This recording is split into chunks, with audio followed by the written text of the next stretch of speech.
Judicial Watch has uncovered additional material, this time from the Iowa Secretary of State's office, showing that they had worked directly with Facebook to censor and suppress our material.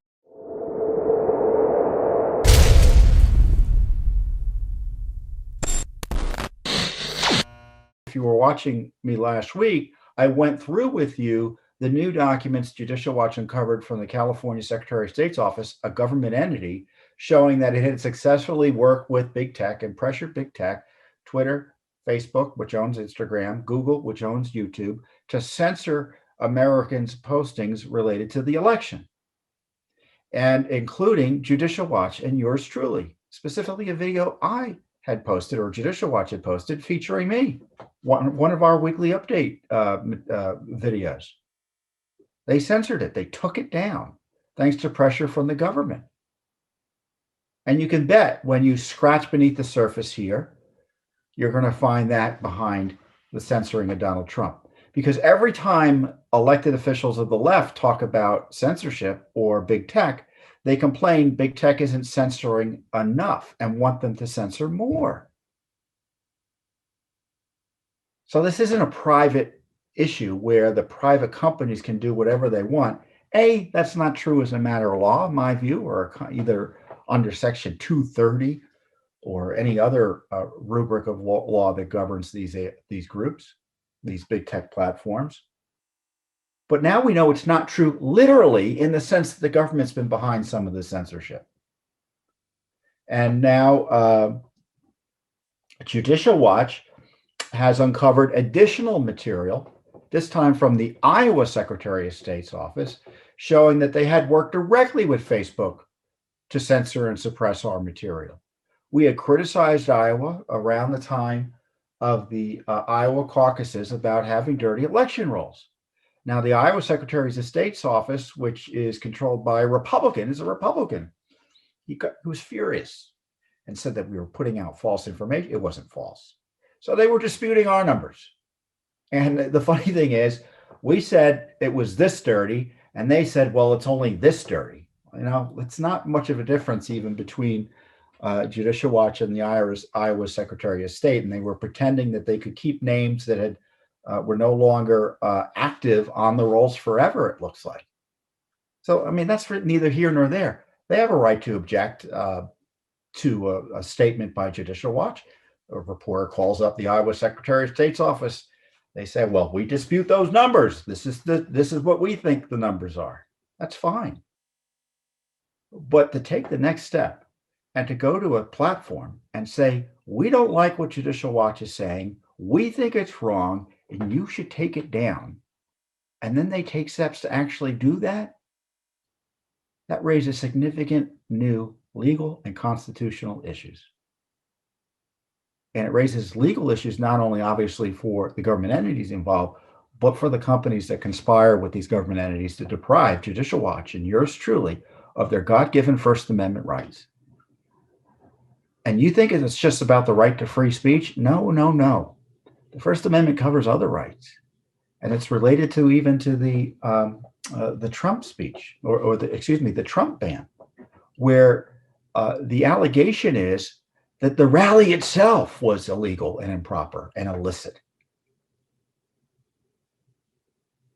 So you can't petition your government, you can't peaceably assemble, and obviously express your views, free speech. That's the theory the left is operating under. They want to deprive their political opposition of their core civil liberties to retain, obtain, and expand their power. That's what's going on here. And as we see in Iowa, it's not just partisan, it's the government. And the government has Republicans in there who like to abuse their authority and Democrats in there who like to abuse their authority. So just don't think this is quote a left-right issue or a Republican versus Democrat issue. You know, I always go back to, I was always struck by a book I read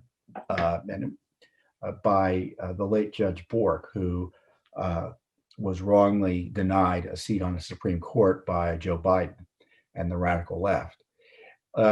Judge Bork's book, The Tempting of America, he wrote a few books, but I read The Tempting of America. And as I recall, the thesis of his book was, he's an originalist, a kind of he wanted a strict reading of the Constitution by judges. What does the Constitution says? What does it?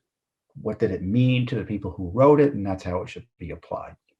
And his theory of judicial decision making and his warning about judicial decision making, and this is the broader issue that I want to bring up, is that it's tempting as a judge, whether you're a conservative, Republican, or Democrat, to insert your own views into what ought to be dispassionate and careful decision making.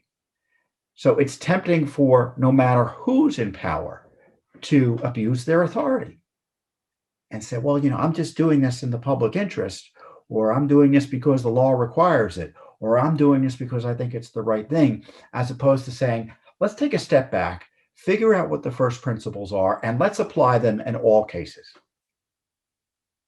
And obviously that for judicial decision making, it results potentially in you having to tolerate government decisions you may not like as a conservative, but still may be constitutional.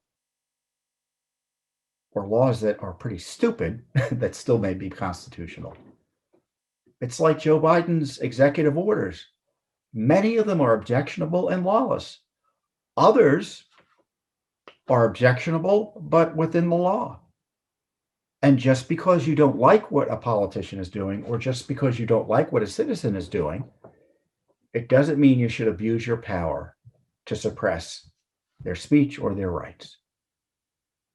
And that's a lesson for the right and the left. But the left doesn't, there are honest leftists who understand that, honest liberals who understand that. But the rising communists in this country don't care about any of that. They laugh at the notion that your opposition would have rights. They oppose it. They believe their opposition is evil, therefore they don't have any rights. And so that's the danger we face with big tech and such. The left thinks because Donald Trump was the president they objected to, they didn't like his tweets, they could destroy him. They could destroy his civil liberties. You saw that with the rule of law attacks on him through the Justice Department and Mueller, even with the raids on Giuliani and Victoria Tenzing recently. So this is just to bring it all forward again. We have big tech colluding with big government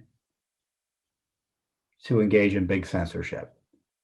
And it's not just about Donald Trump, it's about you.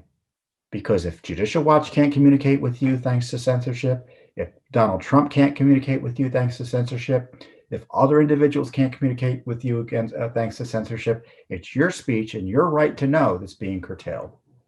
And obviously, as I highlighted in our statement related to Donald Trump, is that the suppression of Donald Trump chills the speech of everyone, certainly conservatives. And you probably are carefully, like many others, I'm not saying everyone's doing this, but you're probably thinking, can I put this online without being censored? Or maybe I need to change this word. Or maybe I should leave that thought unsaid because Facebook will take it down and I'll lose my account. That's the situation we're in. And Judicial Watch is investigating it, litigating over it, and more is coming, believe you me. Thanks for tuning in. Be sure to subscribe to our YouTube channel to catch all the latest news from Judicial Watch.